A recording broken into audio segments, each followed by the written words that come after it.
Армысыздар, құрметті көрермендер. Алдымызда жыл басы, жақсылықтың жаршысы, жаңарудың белгісі, халыққа істерлеген ұлыстың ұлы күні келе жатыр. Осы атаулы күн қарсаңында республикалық наурызнама тұжырымдамасы қабылданған еді.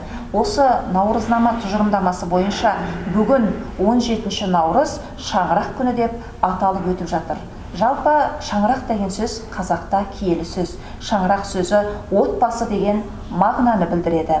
Шаңыраққа қара, шаңырақты сыйла, қара шаңырақ деген киелі ұғымдар бар. Сонымен қатар шаңырағың шайқалмасын, түтінің дүзу ұшсын деген бата тілектер беріп жатады.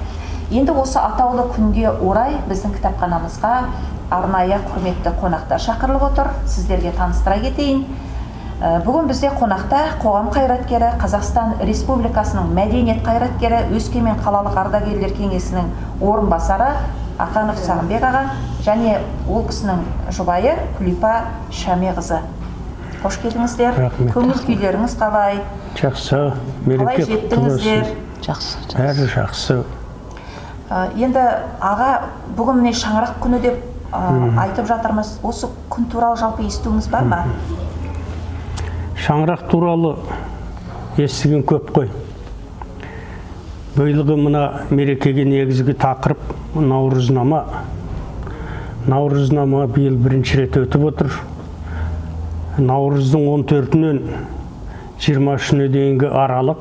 Бұл әр күнге өзі атау беріліп, әр күннің өзі салт дәстүріміз, ұлттық құндылықтарды жаңғырту мақсатында халықтың бір қуанышты сәттерін өткізу жоспарланып отыр. Соның ішінде енді бүгінгі шаңырақ күнінің басты назар аударылып отыр. Жалпы шаңырақ күні туралы сөз болғанда мемлекеттік елдік тұрғыдағы шаңырақтың бір мәнін ашып алсақ. Мысалы, Жандарбек Мәлібековтің авторлық жобасымен біздің ел таңбамызда шаңырақ бейнеленеді. Ол неге? Шаңырақтың олай бейнеленуі мына Қазақстанның ғалымдары, біздің этнографтардың пайымдауынша, мынау кигіз үй осыдан 2500 бұрын пайдалануға бастаған екен. Сонда кигіз үй туралы сөз болғанда шаңырақ, сол шаңырақтың астындағы қазақ халқының өсіп-өнуі, қазақ халқының бастан кешкен қиындықтары бүгінге жету жолы жатыр. Ал енді шаңырақтың осыға байланысты, осы кигіз үйге байланысты, бұл қазақтың киелі ұлттық құндылығы әлемге танылған кездер болған. 1861 жылы Европада, Парижде бүкіл дүниежүзілік этнографиялық көрме өтеді. Сонда кигіз үй осы әлемдік дүниежүзілік сол көрмеге қатысып, басты бәйгені жеңіп алған екен. Мінекей. Ал енді шаңырақтың әрбір қасиеті, киесі туралы еліміздің аузындағы аталы сөздер көп. Шаңырақ, бұл шаңырақтың ішіндегі шаңырақтың астында кигіз үйде қазақ өсті, өнді, ұлын ұрпағын тәрбиеледі, салтын, дәстүрін қалыптастырды. Осы кигіз үйдегі шаңырақтың астындағы бақыт, ол сондағы балалы ұрпақты өмірге бейімдеді, мінезін қалыптастырды. Міне осы шаңырақтың осындай ерекшеліктерін әр кезде естуіміз керек. Керемет Сағынбек аға. Сонымен қатар кеше мен де біраз деректерді қопарған кезде мынандай нәрсені оқып қалдым. Енді қызық, тілдік тұрғыда шаңырақ деген сөз шаң және қарақ деген түбірлердің біріккен сөз дейді. Сонда қараңыз, шаң дегеніміз таң шапағы, ал енді қарақ дегеніміз көз қарашық дегенді білдіреді екен. Өте қызық, осындай бір деректі оқып қалдым. Енді бүгінгі түсірілімге сіздерді үлгілі отбасы ретінде шақырып отырмыз. Айтарлары бар осы кісінің осы ұлағатты әңгімесін кейінгі жастарға жеткізейікші. Оқырмандарға әлеуметтік желі арқылы болса да насихаттайықшы деген ниетпен шақырып отырмыз. Енді Күліп апай, жалпы үлгілі отбасы болудың сыры неде? Енді жанұя деген ол шағын мемлекет қой. Осы шағын мемлекет үлкен мемлекетті құрайды. Мемлекет үлкен жанұя. Енді осында жаңағы әрбір адам өмірге келгеннен кейін оның ең қуанышты кезеңдері үй болу, отау тігу, шаңырақ көтеру. Міне сол шаңырақта жаңағы жұбайлар, жұптар жақсы өмір сүру. Ұрпақ дамыту, артына із қалдыру. Ұрпақ деген енді артыңа із қалдыру ғой. Не біз 1968 жылы үй болдық. Содан бері қарай міне 70 жылы Алматыға Сәкен жоғары партия мектебіне жолдама алды. Сонда бірге бардық. Сол жерде мен ары қарай Қазақтың педагогикалық институтын бітірдім, оқып, елге қайттық. Сонан бері міне балалар, келіндеріміз бар, немерелеріміз, 17 немереміз бар, 4 шөбереміз бар, 2 немере келініміз бар. Не тату тәтті осы бір шаңырақтың астында өмір сүріп жатырмыз. Әтіл демесін, нұрлы болсын. Сағынбек аға, енді жалпы қандай қызмет атқардыңыздар? Соны ортаға сал отырдыңыздар. Қол ұстасып қандай өмір жолын кешіп өттіңіздер? Қай жерде қызмет атқардыңыздар? Енді бұл қызмет жағдайыменен біз енді 2 ғасырдың куәсіміз дейік. Өйткені кешегі советтік қоғамды бастан кештік. Соның тұсында оқыдық, білім алдық, жеттік деген сияқты. Онан кейін мына о кезде ең бірінші менің еңбек жолым Тарбағатай аудандық Ленин ту газетінде басталды. Сол кездегі аудандық газет ауданның тынысы еді. Сонда 2 жыл қызмет еттім, соның кейін оқуға жіберді. Сол жоғары партия мектебін бітіріп келгеннен кейін Тарбағатай аудандық үгіт және насихат бөлімінің меңгерушісі қызметінде істедім. 10 жылдай. Зәріпқан Дәукеев, Кенжебек Гукин сияқты, Сайлаухан Ауқадиев, Баяхмет Абдырасылов, Мұсағали Бөлекбаев сияқты ағалардың тәрбиесінен, мектебінен өткен адамбыз. Онан кейін Тұғыл қонысында істедім. Әуелі қоныстық кеңесінің төрағасы, тәуелсіздік орнағаннан кейін сол қоныстың әкімі болып 93 жылға дейін қызмет еттім. Онан кейін Тарбағатай аудандық әкімінің орынбасары қызметінде бардым. Тағайындалдым. Онда істеп жүріп 97 жылы Тарбағатай ауданының орталығы Ақжардан аудан орталығы Ақсуатқа көшкенде Ақсуатта 6 ай қызмет істедім. Аудан әкімінің орынбасары болып. Онан енді мына Күлипәнің жағдайы денсаулығына байланысты облыстың әкіміне өтініш жазып, мен Ұлан ауданына жұмыс орнын ауыстырды. Сол Ұлан ауданында 11 жыл 8 ай қызмет етіп, зейнеткерлікке шыққан жайым бар. Мен сіздің аудандық газетте жұмыс істегеніңізді білмейді екенмін. Сонда сіз журналистік қызметтен бастадыңыз ба? Енді соны еңбек жолым содан басталды. Ана кітап жазып, осындай шығармашылықтың адамы болуыңызға сол себепкер болған екен ғой? Енді сол себепкер болды. Оның бер жағында мен ауданның экономикасы, мәдениетіне, өсуіне сол ауданның 40 жылдығынан бастап ақырын шетінде жүрдім. Сол газетте істеген 68 жыл Тарбағатай ауданының 40 жылдық еді. Сонан бұл 98 жылға дейін, міне 98 жыл санап көріңіз. Сонда ауданның барлық әр жылда атап өтілетін күндеріне қатысып келдім. Сондағы үлкенді кішілі аудандық шараларды осы ауданның халқымен бірге қол ұстас еңбек еттім. Сол 98 жылы Ұлан ауданына келіп, мәдениет және тілдерді даму басқармасының басшысы болып келдім. Сонда істедім. Ал енді қазір міне Тарбағатай ауданы өзінің статусын алып, мәртебесін алып, қазір бір жаңаша шарықтап жатыр, дамып жатыр. Аудандық газеттің қазіргі келбетін көрдіңіз бе жалпы? Қарап оқып танысып. Аудан жеке өзі аудандық Ақжар аудан орталығының статусын алғанда, біз енді аудандық о кезде аудандық газет Ақсуаттан шықты ғой. Біз журналист Шекерқан Әзімханбет екеуміз бірігіп облыстық Дидар газетінің қос бетін дайындадық. Ауданның Ақжардың статусын келуіне байланысты. Шекерқан Әзімханбетовтің үлкен бір мақаласы «Алмас қылыш алтын сап» деген Тарбағатайдың сонау ертеден келе жатқан адамдарынан бастап Бұтабай болыстан бастаған үлі заңғарларын Шәкең сол қағаз бетіне түсіріп газетке жариялады. Мен аудан 25 жыл аудан орталығы Ақсуатта болғандағы халықтың тіршілігі, ондағы іскер азаматтар туралы, мәдениет, спорттың қалай дамуы, ауданның сол бұрынғы атағын қалай сақтап келген, ел мен жердің тарихының сақталу жайында екеуміз бірігіп Дидар газетінде қос бет материал бердік. Оның кейіндағы газеттің өзі Ақжардан шығып жатуына байланысты қазір осында Серік Тыныбаев деген бұрынғы редакторымыз бар газеттің.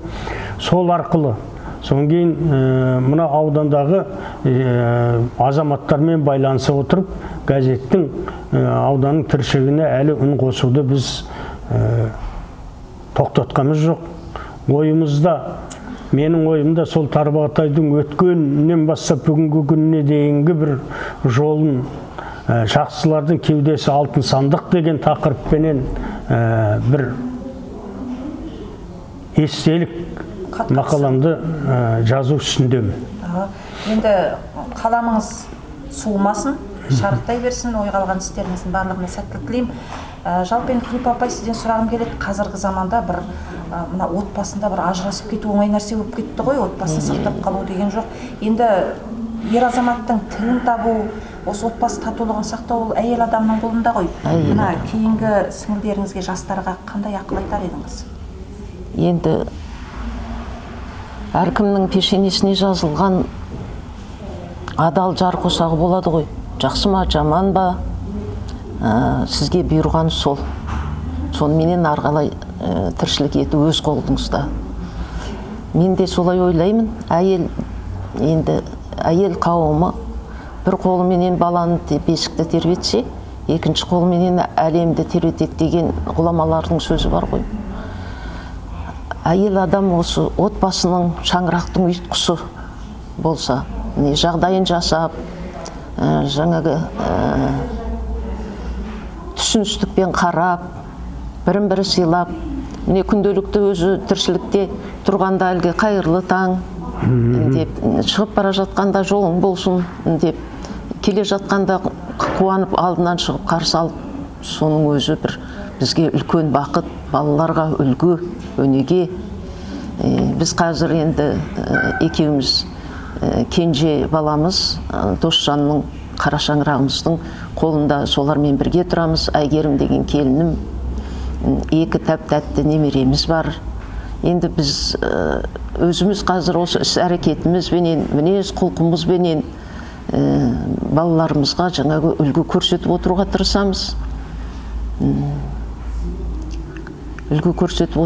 тырысамыз. Әке деген енді оттың басы, жаңағы шаңырақтың тірегі ғой. Сондықтан әкені сыйлау керек. Жаңағы ажырасу дегенге мен енді оған қарсымын. Ажырасып жатқан адамдарға мен қарсымын. Өзіңнің жаңағы айттым ғой, пешенеңе бұйырған бақытты сол адамменен бөліскен. Міне біз қазір өзімізді бақытты сезінеміз. Біз екеуміз қосылғалы міне биыл 55 жыл болады. Енді мен ойлаймын, әйелдің жаңағы біздің бақытымыз осы қартаю, бірге қартаю деп ойлаймын. Мына айтады ғой, әйел адам дейді, ерінің 3 ауыз сөз арқылы ғана жәннатқа кіреді дейді. Мен саған ризамын деген сөз айтылған. Сондықтан да енді бақыттарыңыз баянды болсын. Әрине қазір қоғам өзгерді, қоғамына қарай адам өзгерді. Сондықтан да әртүрлі жағдайлар белең алып жатқан рас. Мына біздің әлеуметтік желідегі әртүрлі жаман нәрселер сіңіріп аламыз ғой бойымызға. Оның жақсы нәрсесін алу керек деген сияқты. Жаман сырып тастап, қазір ақпарат көп. Сол ақпаратты да кейде екшей алмай қаламыз. Енді Сағынбай аға осы жерде сізден сұрайын дегенім, жалпы әлеуметтік желіде қалай пайдаланасыз? Фейсбукта отырасыз? Әлеуметтік желіде ең бірінші пайдалану үшін мына қазіргі электронды техниканың тілін білу керек қой. Біздің енді отбасымызбенен соған жуық болдық енді. Сол алғаш компьютер шыға қалғанда алғашында жатсындық, ойбай қолдан келмейтіндей көрінді. Оның ештеңесі де жоқ. Сол мына ғасыр көшін кітапты жазарда осында 3 жыл, 4 жылдай отырдым. Осыны жазарда сол компьютерге тәуекел жақындадым. Осындағы суреттерге дейін түгел компьютерде өзімнің дизайндық, өзімнің немен дайындап түгел баспаға бердім. Мен енді осы кітап жазамдағы, мысалы таңғы өзі 5-те 6-та тұрып біздің енді жас келіп қалғаны кейін сол ертерек тұрасың, жазып тастайып, соң кейін мына Күлекеңе берем. Күлекең мамандығы тарихшы. Соның кейін қатесін барлығын осы түзейді менің редакторымдағы, редакторымда, корректорымда осы кісі болды. Осы кісі кезінде машинский болып істегенде маған жақсы болды. Ал кейде өзім тере алмай, мынаны тере саш деп қолжазбаны бергенде барлығын соны іске асырады. Соның кейін мына мектептегі әлгі грамматикаға сауаттылық дегенде өмірде бір осы ең қажетті бір қасиет екен. Сол Күлекеңнің текстегі қатені, соның кейін әлгі ойды ұштап жіберуге келгендегі көмектері, оны енді бүгін айтып атуға үлкен көп болды маған. Сіздің мына компьютерді жетік меңгергеніңізді байқағаным, бізге мына кітапханадағы шараларға қолдау көрсетіп жүресіз ғой. Кейде бір қысылған кезде сіз тауып аламыз, аға мына жерде қалай істейміз, кімге хабарлассақ болады, осындай кісілерді қалай табуға болады деп кейде бір жөн сұрап жатамыз. Сол кезде сіз бір слайд жасап бізге жіберіп едіңіз, өзіңіз жасап. Бізде сол слайдты жасай алмайтын кісілер бар. Сонда таң қалған, мына Сағынбай аға қандай керемет жақсы жасайды слайдты деп. Енді сіздің сонымен қатар мына әлеуметтік желіде бір үн қосып отыратын азаматтық позицияңызды да байқаймын. Фейсбукта өзіңіздің пікіріңізді білдіріп жазба қалдырып отырасыз. Сонымен қатар ақындығыңыз бар деп естимін. Енді ол мен өзімді ақын деп санамаймын. Бірақ балаңды күтіп, балаңның бір жақсысына қуанып, анасының бір көңілдері желпініп, осы қуанышынан жүрегі жарылардай болып, көзінен күлкі үрген кездерде бір жарына, баласына арнап өлең жазбайтын қазақта сирек шығар. Мен сондай бір кезде Күлекеңе мынандай деп жазыппын. Тәубедейік күлипә, үй болғанға ертерек, жапырағын кең жайған жанұямыз бәйтерек, іңгелеген сәбиге тай-тай басқан бұтаға қартай сақта қам керек. Бір Алладан сұраймын саған ғұмыр берсе деп. Сен тұрғанда күліппә, ортаймайды көңілім. Сен күлгенде күліппә, шат-шадыман өмірім. Алтын діңгек сен тұрсаң, құлаталар менігім деп міне. Сондай бір балаларға жазған. Балаларға жазған мынандай бір не бар екен міне балалардың арнап жатырсыз, қандай бақыттысыз. Рахмет. Мынау екі немеремнің бір мектепке барған кезі. Алғаш мектепке барған. Қазір нешеде немерелеріңіз? Мынаны қазір екеуі де институт бітірді. Үй болды. Біреуі тұрмыста, қазір біреуі банкте қызмет етеді. Біреуі сол ана неден оқып келді. Польшадан дизайн мектебін бітіріп келді. Алматыда қазір өзінің бренді бар, жеке ашқан несі бар, сол қызмет істеп жатыр. Тұрмыста қазір. Тамаша. Айгерім мен Ақтоты екеуі мектепке алғаш табалдырға аттағанда мынандай жазыппын. Бірің күнсің, бірің айсың боташым. Жетіге толып екеуің мектепке қадам басасың. Ағайын туыс достардың алайық ақ батасың. Мен аймын деп, мен күмін деп, Айгерім мен Ақтоты таласпаңдар, тоқтаңдар. Екеуіңді алтын деп, ағайын бар, туыс бар. Алла берсе тілекте, баға берер сендерге, ұстазың бар, ұмытпаңдар. Ата-анаң осы мектепке алсаң бестікті, ата-анаң оған қуанар. Содан кейін сыныптан үздік болып аттаңдар. Сәби кезден жеткізген апаларды ұмытпаңдар деп жазып. Тамаша. Керемет. Енді осы немерелеріңіздің, балаларыңыздың ішінде шығармашылыққа жақыны бар ма? Сіздің жолыңызды қуып жүрген, кітап жазайын деген жоқ, саланы таңдады ма? Бұлар енді балалардың енді ішінде мысалы өнерге бейімдері, жалпы мына қазақтың ұлттық құндылықтарынан балаларды хабардар етіп, соған баулуға тырыстық.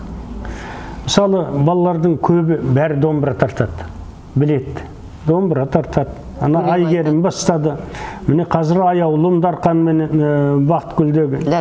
Ләззат ең үлкен немерем қазір тұрмыста. Айналайын өзімен өзі, соны ешкім үйреткен жоқ. Ләззатты ана Аяулымды өздері үйреніп домбыра тартты. Ал енді мына Күлекең екеуміздің оларға жасаған көмегіміз, олардың бір туған күндеріне әр қайсына бір-бір домбыра сыйладық. Керемет қой. Бір-бір домбыра сыйладық. Ол енді сол домбыра сыйлаған кішкене ана өнерге бейімдеген жолдарын ашты.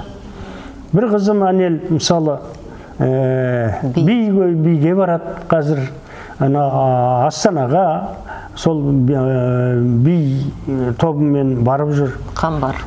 Қамбар мына Назарбаев зияткерлік мектебіне өзі күшімен түсті. Бізге қос бәйтерегім деп туған күнімізде ән сап береді.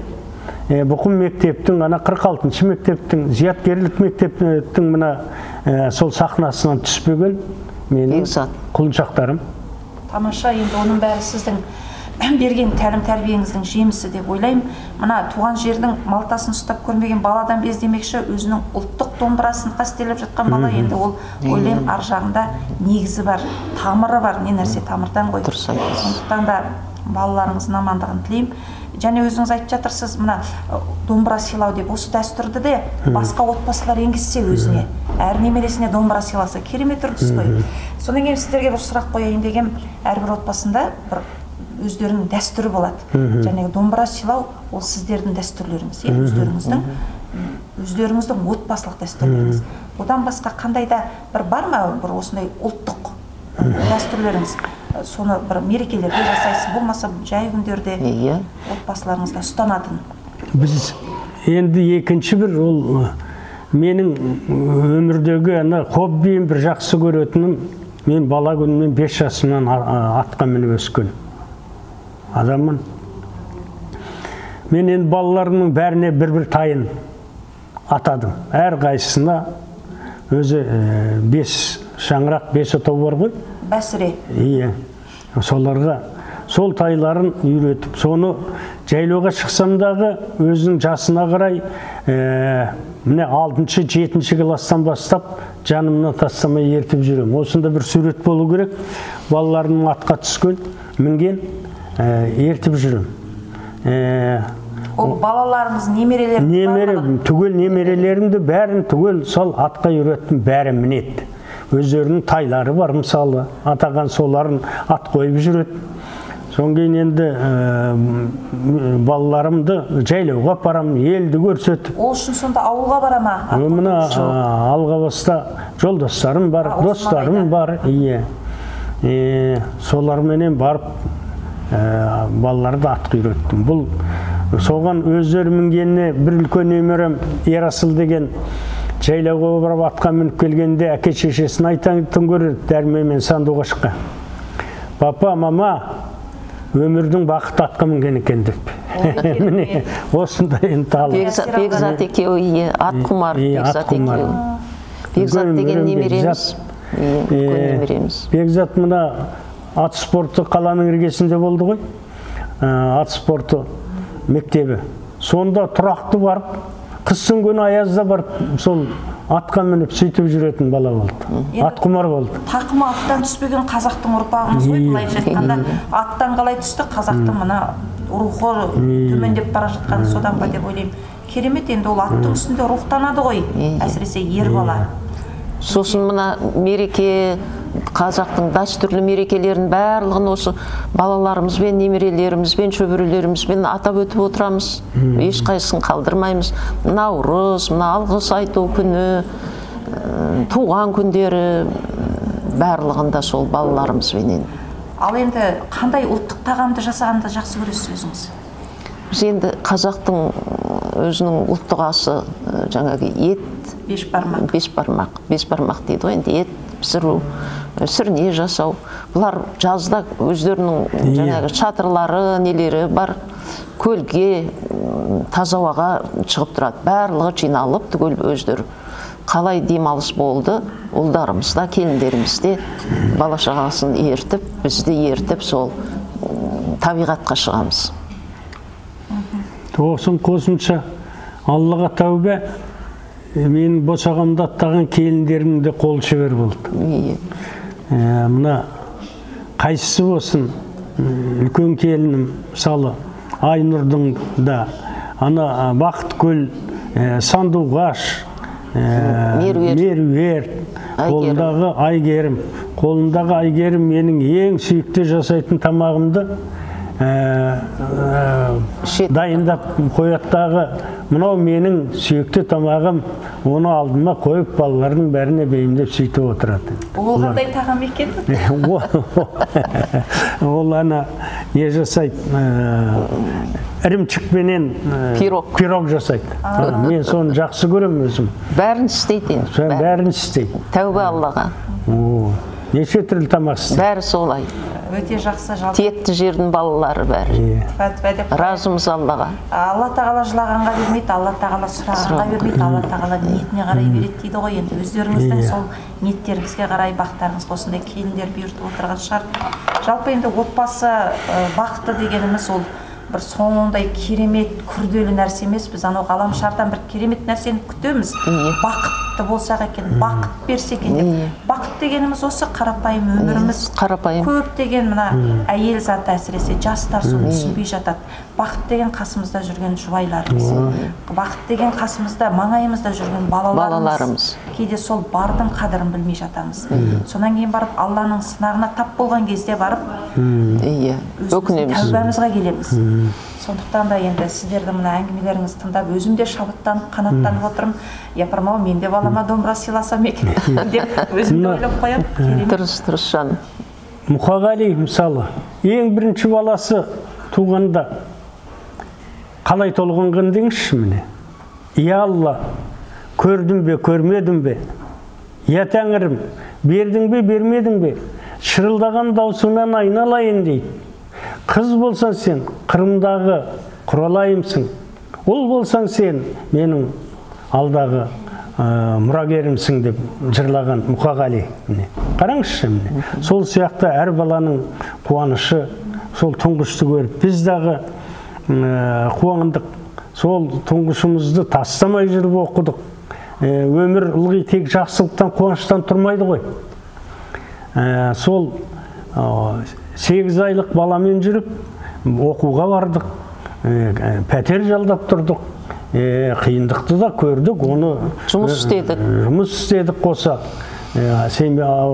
Отбасын асыраудың шарғысын бастан кештік.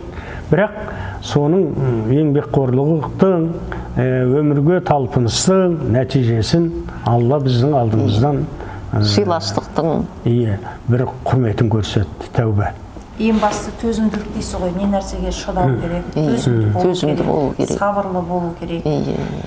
Енді Сағынбек мына көп жағдайда үлкен кісілерден бата сұраса тілек айтып жатады. Наурыз бата деген бар.